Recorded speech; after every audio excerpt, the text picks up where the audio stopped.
Hello বন্ধুরা, সবাইকে স্বাগত জানাই স্টাডি সাকসেস কোচিং সেন্টারে।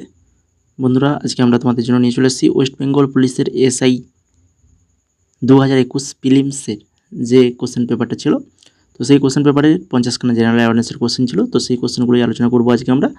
এটা আমাদের আজকে ওয়েস্ট বেঙ্গল পুলিশ কনস্টেবল এবং এসআই এক্সামের জন্যই 11 নম্বরের ক্লাস। এর আগে 10খানা ক্লাস হয়ে গেছে। এইভাবেই আমরা কিন্তু প্রিভিয়াস ইয়ার আলোচনা করেছি তোমাদের জন্য। তো যারা দেখোনি তো অবশ্যই ক্লাসগুলো দেখে নেবে, ডেসক্রিপশানে লিঙ্ক রয়েছে।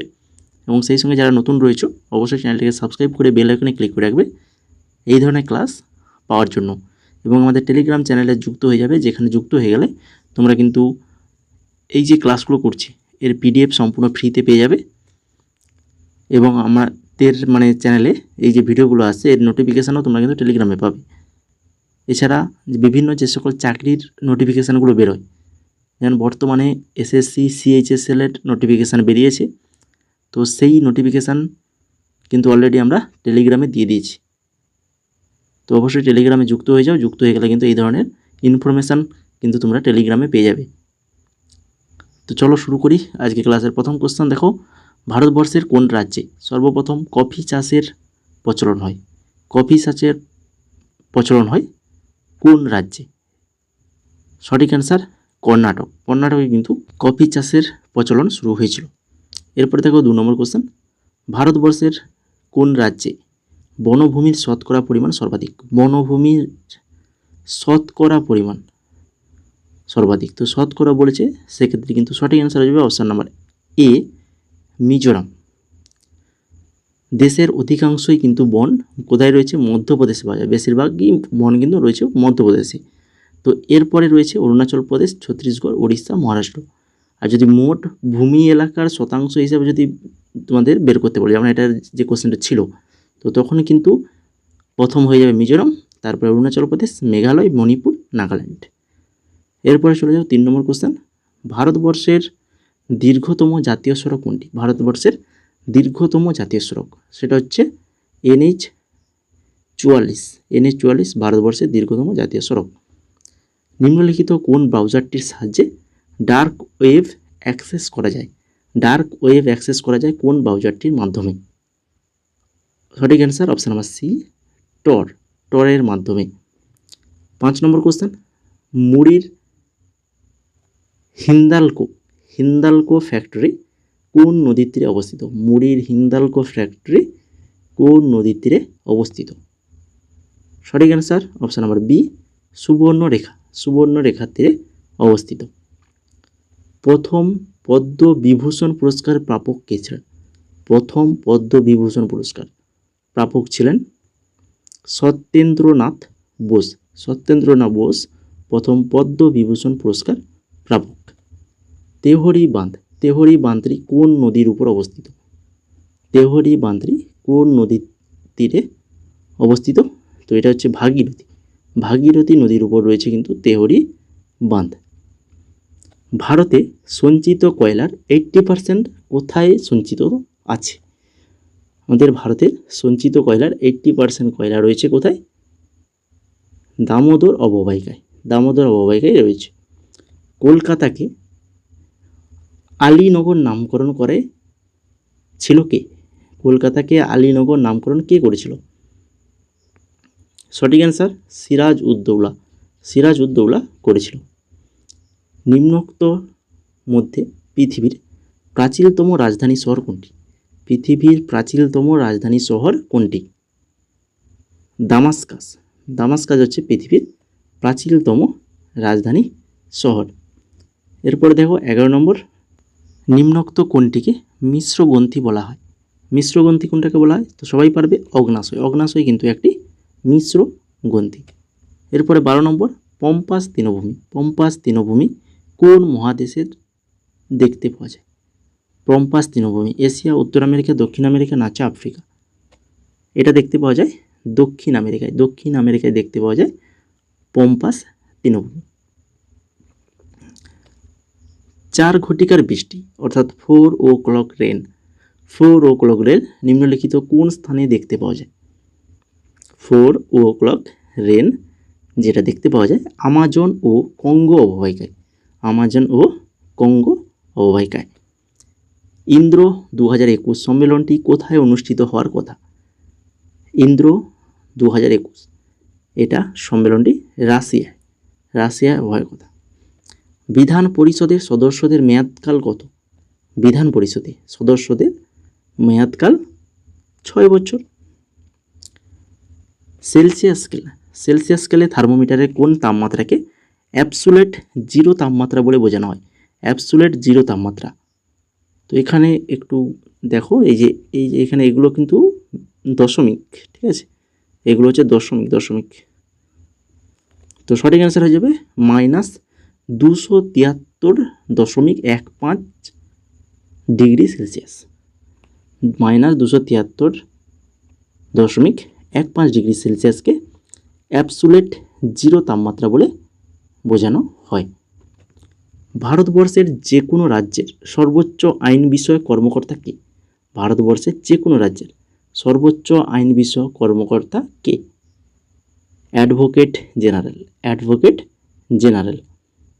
সম্প্রতি কোন ভারতীয় অভিনেতা আন্তর্জাতিক ইকোনমিক ফোরাম ক্রিস্টাল অ্যাওয়ার্ড লাভ করেছেন? আন্তর্জাতিক ইকোনমিক ফোরামে ক্রিস্টাল অ্যাওয়ার্ড লাভ করেছেন কে? দীপিকা পাডুকোন লাভ করেছে। অ্যামিবার দেহের কোষ বিভাজনের প্রক্রিয়ার নাম কি? অ্যামিবার দেহের কোষ বিভাজনের প্রক্রিয়া, একটি এককোষী প্রাণী যদি বলে তাহলে সেটা কিন্তু অ্যামিবা। তো কোষ বিভাজনের প্রক্রিয়ার নামটা হচ্ছে অ্যামাইটোসিস বলা হয়। ভাবা অ্যাটমিক রিসার্চ সেন্টার কোন রাজ্যে অবস্থিত? ভাবা অ্যাটমিক রিসার্চ সেন্টার, এটা তো বলতে পারবে সবাই, এটা রয়েছে কোথায়? মহারাষ্ট্রে রয়েছে, তাই তো। তারপরে 21 নম্বর কোশ্চেন দেখো, হায়দ্রাবাদের জাতীয় পুলিশ প্রশিক্ষণ কেন্দ্রটি কার নামে নামাঙ্কিত? খুবই ইম্পর্টেন্ট কোশ্চেন রয়েছে। হায়দ্রাবাদের জাতীয় পুলিশ প্রশিক্ষণ কেন্দ্রটি কার নামে নামাঙ্কিত?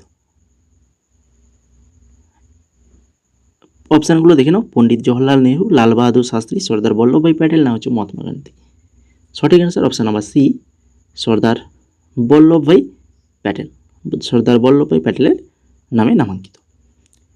কোন গভর্নর জেনারেল আমলে ব্রিটিশ শাসিত ভারতবর্ষের প্রতিটি থানা সাব ইন্সপেক্টরের অধীনে পরিচালিত হওয়া শুরু হয়? অর্থাৎ এসআই, সাব ইন্সপেক্টর অধীনে পরিচালিত শুরু হয় প্রত্যেকটি থানা, সেটা হচ্ছে কোন গভর্নর জেনারেল আমলে? তো কোশ্চেনটা ইম্পর্টেন্ট রয়েছে, যারা এসআই এক্সাম দিতে যাবে তোমাদের জন্য। সঠিক অ্যান্সার আসবে অপশান নাম্বার এ, লর্ড কর্নওয়ালিসের আমলে। বৌদ্ধ ধর্মগ্রন্থ ত্রিপিটক, তো এই ত্রিপিটক কোন লিপিতে লেখা হয়েছিল? ত্রিপিটক লেখা হয়েছিল পালি ভাষাতে, তাই তো। কোন লিপিতে? পালি লিপিতে লেখা হয়েছিল। নিম্নলিখিত কোন ব্যক্তি ইস্ট ইন্ডিয়া কোম্পানি দ্বারা জগৎ শেঠ নামাঙ্কিত হয়েছিল? জগৎ শেঠ নামে নামাঙ্কিত হয়েছিল, তিনি হচ্ছেন ফটিক চাঁদ। অপশান নাম্বার ডি সঠিক অ্যান্সার। সাম্প্রতিক অতীতে ভারতবর্ষের কোন রাজ্যে 300 বছরের প্রাচীন সতীপ্রস্তর পাওয়া যায়? 300 বছরের প্রাচীন সতীপ্রস্তর পাওয়া গেছে তামিলনাড়ু রাজ্যে। পদ্মশ্রী পুরস্কার জয়ী মৌমা দাস কোন খেলার সঙ্গে যুক্ত? মৌমা দাস যিনি একজন টেবিল টেনিস খেলোয়াড়, টেবিল টেনিসের সাথে যুক্ত। কল্যাণকর রাষ্ট্রের ধারণাটি ভারতীয় সংবিধানের কোন অনুচ্ছেদে অন্তর্ভুক্ত করা হয়েছে? কল্যাণকর রাষ্ট্রের ধারণা, এটা রয়েছে রাষ্ট্রীয় নির্দেশমূলক নীতির মধ্যে রয়েছে। তুঙ্গভদ্রা কোন নদীর উপনদী? তুঙ্গভদ্রা যেটা হচ্ছে কৃষ্ণা নদীর উপনদী। ইন্ডিয়ান অয়েল কর্পোরেশনের প্রথম গ্রিন হাইড্রোজেন প্ল্যান্টটি কোথায় স্থাপিত হয়? ইন্ডিয়ান অয়েল কর্পোরেশনের প্রথম গ্রিন হাইড্রোজেন প্ল্যান্টটি এটা হয়েছিল মথুরা তৈল শোধনাগারে। নিম্নোক্ত কোনটি দীর্ঘতম নদী? অপশান অনুযায়ী দীর্ঘতম নদী হচ্ছে সিন্ধু। তারপরে কোন ভারতীয় মহিলা সর্বপ্রথম অলিম্পিক গেমসে 2টি পদক জয় করেছিলেন? কোন ভারতীয় মহিলা সর্বপ্রথম অলিম্পিক গেমসে 2টি পদক জয় করেছিল, তিনি হচ্ছেন পিভি সিন্ধু।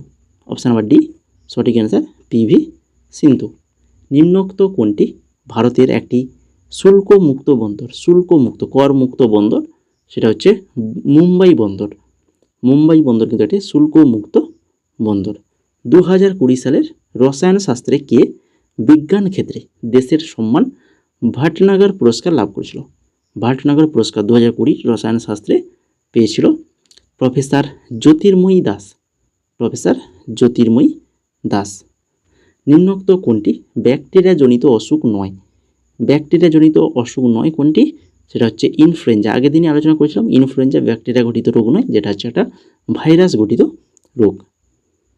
তারপর কোন রাজ্যে সাম্প্রতিক সময়ে একটি নির্দিষ্ট দিনকে দেশনায়ক দিবস রূপে ঘোষণা করা হয়েছে? দেশনায়ক দিবস, যেটা হচ্ছে নেতাজি সুভাষচন্দ্র বসুর জন্মদিন হিসাবে ঘোষণা করা হয়েছে আমাদের পশ্চিমবঙ্গে, তাই তো? আমাদের পশ্চিমবঙ্গে নেতাজি সুভাষচন্দ্র বসুর জন্মদিন হিসেবে দেশনায়ক দিবস হিসেবে কিন্তু ঘোষণা করা হয়েছে। 36 নম্বর দেখো, ধূমকেতু। ধূমকেতু কার ছদ্মনাম? ধূমকেতু কাজী নজরুল ইসলাম। কাজী নজরুল ইসলামের একটি ছদ্মনাম।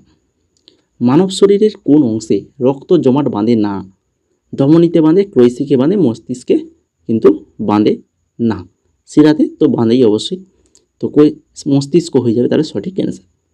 সম্প্রতি বিশ্বের 1 নম্বর খেলোয়াড় দীপিকা কুমারী কোন খেলার সাথে যুক্ত? দীপিকা কুমারী, যিনি কিন্তু একজন তীরন্দাজি। তারপরে দেখো সানরাইজ ইন্ডাস্ট্রি। সানরাইজ ইন্ডাস্ট্রি বলতে নিম্নলিখিত কোন শিল্পকে বোঝানো হয়? সানরাইজ ইন্ডাস্ট্রি, যেটা হচ্ছে কম্পিউটার শিল্পকে বোঝানো হয়। তারপরে দেখো টর, TOR, টর হচ্ছে কিসের ইউনিট অর্থাৎ একক?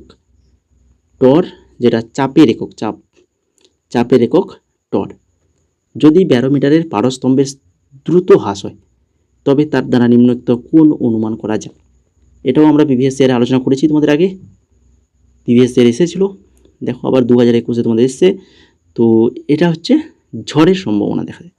যদি পারস্তম্ভ হঠাৎ করে নেমে যায়, দ্রুত হ্রাস পায়, তাহলে কিন্তু ঝড়ের সম্ভাবনা রয়েছে।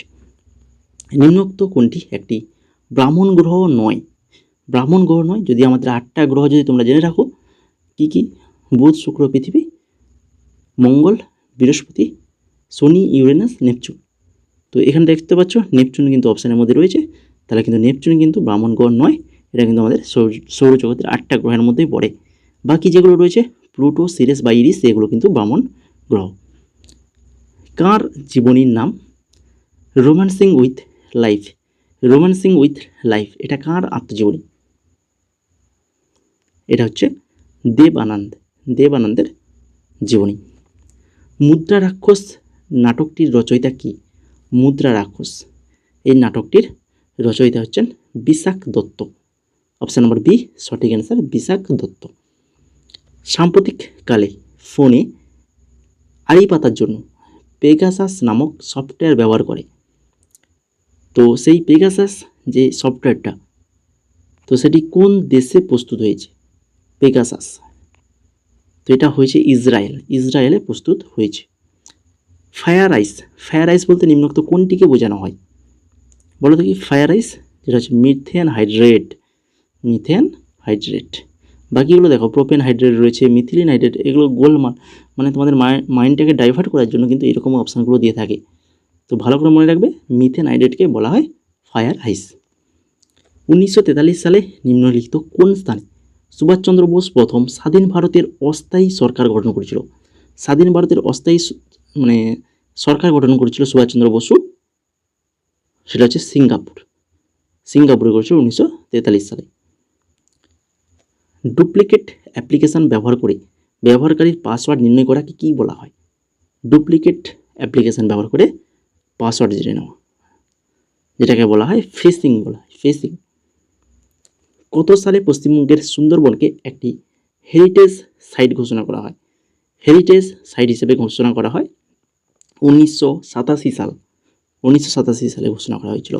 আর লাস্ট কোশ্চেন, তমলুকে জাতীয় সরকারের মহাপরিচালক কে ছিলেন?